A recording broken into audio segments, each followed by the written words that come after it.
Hello everyone, आज हम start करने जा रहे हैं BSc honours food technology semester 2 का एक paper principle of food processing की पीवाईक्यू सॉल्विंग। उसका question number 1 describe the following basic का आज हम सॉल्यूशंस देखेंगे।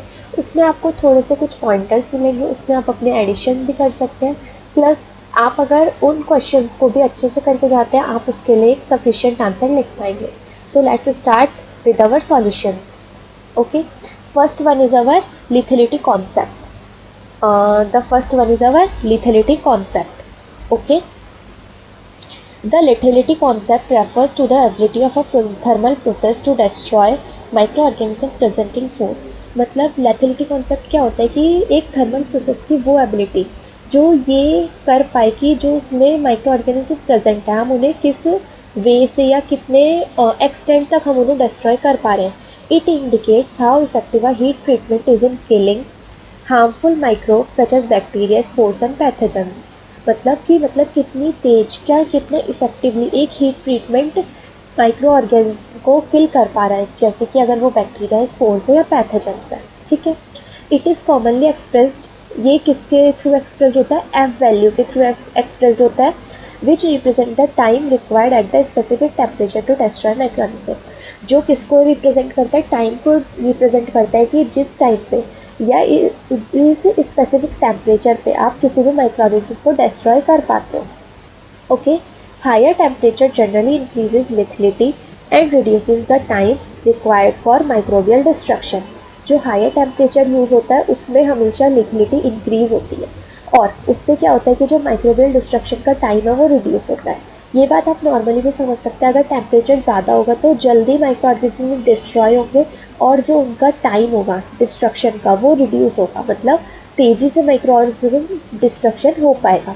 ओके, और ये कॉन्सेप्ट वाइडली कहाँ पे यूज़ होता है, हमारा फूड स्टरलाइजेशन में, पास्चराइजेशन में, कैनिंग में, और इन सारे प्रोसेसेस के थ्रू क्या होता है कि फूड की सेफ्टी को इंश्योर किया जाता है. ऑलराइट, और इसके लिए कुछ एग्जांपल्स हैं, जैसे कि कैंड फूड्स में heat processing is designed so that lethality sufficient to destroy Clostridium botulinum spores. ये बात आपने सुनी होगी कि मोस्टली कैट फूड्स में क्लॉस्ट्रिडियम बोtulinum स्पोर्स मिलते हैं, जिसकी वजह से उसकी स्पॉइलेज हो सकती है. लेकिन लेथलिटी कॉन्सेप्ट के जरिए आप उस चीज़ को याद रख सकते हैं.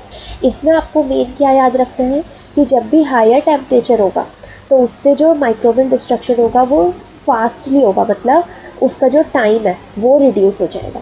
Alright, let's go for so अब हम चलते हैं अपने नेक्स्ट बी पार्ट की तरफ, दैट इज थर्मोप्लास्टिसिटी.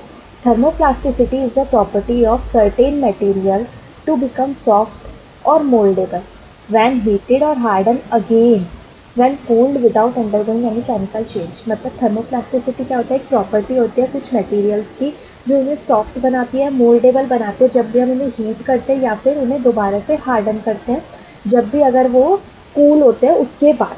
मतलब एक तो पहले हीट करा हमने तो उस समय वो थोड़े से हार्ड होंगे, लेकिन जब हम उन्हें कूल करें तो वो वापस से सॉफ्ट और मोल्डेबल होते हैं.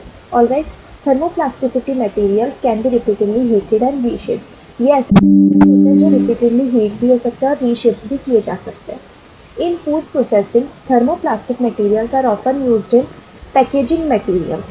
फूड प्रोसेसिंग में थर्मोप्लास्टिक मटेरियल किस लिए यूज है, पैकेजिंग मटेरियल्स में, such as plastic container, film and bottles. Alright, अब इसमें कुछ एग्जांपल्स भी होते हैं, जैसे कि polyethylene, polypropylene and PVC, that is polyvinyl chloride. There are some important also help in manufacturing flexible packaging and food containers. अब आप इसमें और अपने हिसाब से इंक्लूड कर सकते हैं, ये आपका एक सुइटेबल आंसर हो जाएगा जिसमें आपको इसके लिए 3 मार्क्स मिलते हैं. Next is your multiplate freezer. अब जैसे कि इसमें इसका टाइटल है मल्टीप्लेट फ्रीजर, आप इसके टाइटल से समझ सकते हैं कि प्लेट बहुत मल्टीपल्स हमने यूज़ करी है. Okay, a multiplate freezer is a type of contact freezer, मतलब कॉन्टैक्ट होती है फूड प्रोडक्ट्स और फ्रीजर के बीच में.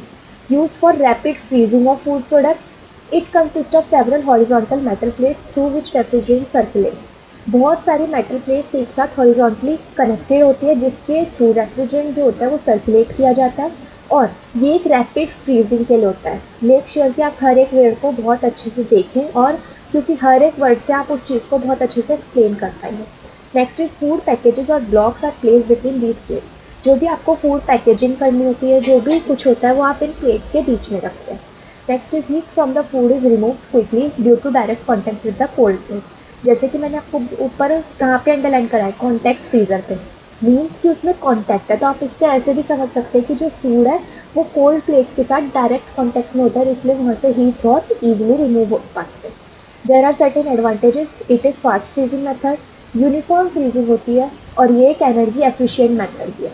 Alright, there are some uses also, freezing of fish blocks, meat, vegetables and package food. Mostly जो भी हमारे फ्रीजर्स होते हैं वो मीट प्रोडक्ट्स, फिश प्रोडक्ट्स इनके लिए ज़्यादा यूज़ होते हैं, क्योंकि ये इनमें स्पॉइलेज की जो चांसेस होते हैं वो as comparison to other foods वो बहुत ज़्यादा होते हैं। Now let's come to our D part, that is individual quick freezing, IQF। It stand for individual quick freezing. ये आपको जो इसका फुल फॉर्म है ये आपको बहुत अच्छे से पता होनी चाहिए। It is a freezing technique where each piece of food is frozen separately. ऐसी टेक्निक है जहाँ पे हर एक पीस जो होता है फूड का वो अलग अलग फ्रोज किया जाता है, rather than freezing the whole mass together, मतलब एक साथ फ्रीज नहीं किया जाता। Cold air is circulated at very low temperature, बहुत लो टेम्परेचर पे कोल्ड एयर को सर्कुलेट किया जाता है। फ्रीजिंग है तो बहुत लो टेम्परेचर, ऑब्वियस की बात है। Each piece freezes quickly and remain separate and free flowing. अब अगर वो हर एक पीस सेपरेटली फ्रीज किया जा रहा है तो यानी वो बहुत क्विकली फ्रीज अप होता है। Alright, there are certain advantages also, it maintains the shape, texture and flavour.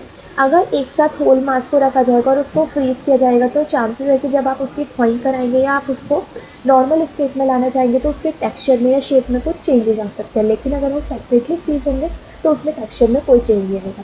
Easy portion control होता है, नो क्लम्पिंग ऑफ प्रोडक्ट्स की कोई क्लम्पिंग नहीं होती, क्योंकि हम सारे मास का एक साथ फ्रीजिंग नहीं कर रहे हैं, हम अलग अलग सेपरेटली फ्रीजिंग कर रहे हैं। Alright, there are some examples also, peas, corn, berries, shrimp, diced vegetables, इन सब में ये सारा हो सकता है। Next is your E part, that is continuous rotary vacuum filter. A continuous rotary vacuum filter is a filtration equipment use to separate solid from liquid continuously. Solids को liquid में से कॉन्टिन्यूसली सेपरेट करने के लिए हम इस rotary vacuum filter का use करते हैं, जैसा कि इसका नाम है कॉन्टिन्यूस। ये कॉन्टिन्यूसली वर्क करता है, वैक्यूम फिल्टर है। Alright, there is a term which is known as working principle. हमें इसमें वो भी इंक्लूड करना होगा क्योंकि हम किसी इंस्ट्रूमेंट की बात कर रहे हैं या इक्विपमेंट की बात कर रहे हैं, इसलिए। It consist of a rotating cylindrical drum covered with filter float. एक सिलेंड्रिकल ड्रम होता है जो फिल्टर फ्लोट से कवर होता है। जो ड्रम होता है वो पार्शियली डिप किया जाता है स्लरी के अंदर। Alright, vacuum applied inside the drum draws liquid through the filter coat leaving solids on the surface. जो वैक्यूम होता है वो क्या करता है, ड्रम को जो होता है इनसाइड द ड्रम जो वैक्यूम होता है उसको अप्लाई किया जाता है, जिससे जो लिक्विड होता है वो फिल्टर कोट से पास होता है और सॉलिड जो होता है वो उसके सरफेस पे ही रह जाते हैं।